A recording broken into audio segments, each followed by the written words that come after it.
ఆ కాంట్రాక్ట్ ఎప్పుడో వేరే వాళ్ళకి అసైన్ చేశాం సార్. సార్ మళ్ళీ చేంజ్ చేయడం అంతా కుదరదు సార్. సార్ ఛ!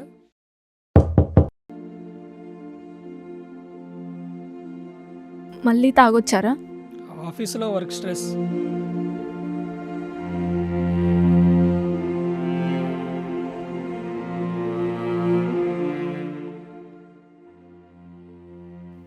సార్ మీ ప్రాజెక్ట్ రేపు సబ్మిట్ చేసేస్తాం సార్. సార్ రేపు ఖచ్చితంగా అయిపోతుంది సార్. సార్ ఛ!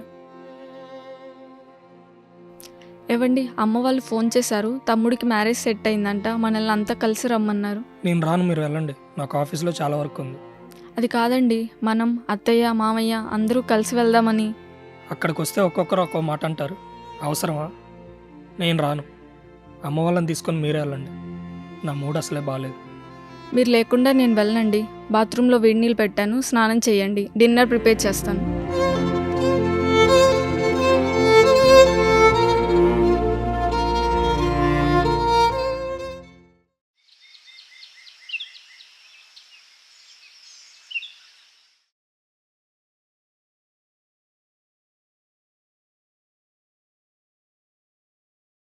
అత్తయ్య, మీరా? లోపలికి రండి.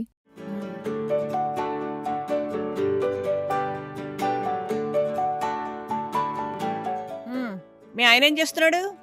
ఆఫీస్కి వెళ్ళడానికి రెడీ అవుతున్నారు అత్తయ్య. క్యారేజీ కట్టావా? అన్నీ అయిపోయాయి అత్తయ్య. మామయ్య గారు రాలేదా? లేదు, ఆయనకి ఏదో పని ఉందిట, రాలేదు. ఓ అవునా. మీ అమ్మ ఫోన్ చేసింది. తన మాట వినట్లేట కదా నువ్వు. ఇంటికి డాక్టర్ దగ్గరికి వెళ్ళమన్నాను, వెళ్ళావా? లేదత్తయ్య, మాలో ఎవరిలో లోపం ఉందో తెలుసుకోవాలని లేదు. ఎందుకంటే ఎలా ఉన్నా మాలో ప్రేమ తగ్గదు కదా. అది కాదమ్మా, మీ అమ్మ చెప్పిందని కాదు. నేను మీ అమ్మ లాంటి దాన్నే. నా మాట విను. ఈ సమాజం ఎప్పుడు ఏదో ఒకటి అంటూనే ఉంటుంది. ఎన్నాళ్ళు ఎలా ఉంటారు? మా వాడికి అసలే కోపం ఎక్కువ. నువ్వేనా నా మాట విని చెక్ చేయించుకో అమ్మా. పిల్లల కోసం మాత్రమే పెళ్లి చేసుకోలేదు అత్తయ్య. పెళ్లి చేసుకున్నాక మీ అబ్బాయి ప్రేమ నాకు దొరికింది. అంతకన్నా ఇంకేం కావాలి? అలాగే జీవితాంతం ఇలాగే ఉంటావా? ఇప్పుడు మాత్రం ఏమైంది అత్తయ్య? ఇప్పుడు కూడా మేము చాలా బాగున్నాం. ఎప్పుడొచ్చావమ్మా? ఇప్పుడేరా. స్వాతి, అమ్మకు కాఫీ తీసుకొని రా. అయ్యో మర్చిపోయాను, తెస్తానండి. చెప్పబెట్టకుండా వచ్చేసేవంటమ్మా. ఏ చెప్పి రావాలా? ముందు నేను చెప్పిన విషయం ఏం చేసావో చెప్పు. నువ్వెంత చెప్పినా నా సమాధానం ఒక్కటే అమ్మా. స్వాతి లాంటి భార్య దొరకడం నా అదృష్టం. మా ఇద్దరి మధ్యలో పిల్లలు రావడం వాళ్ళ అదృష్టం. అయినా స్వాతి నన్ను పిల్లల్లానే చూసుకుంటుందమ్మా. ప్లీజ్ అమ్మా, దయచేసి స్వాతి దగ్గర ఈ టాపిక్ ఎప్పుడు తీసుకురాకమ్మా.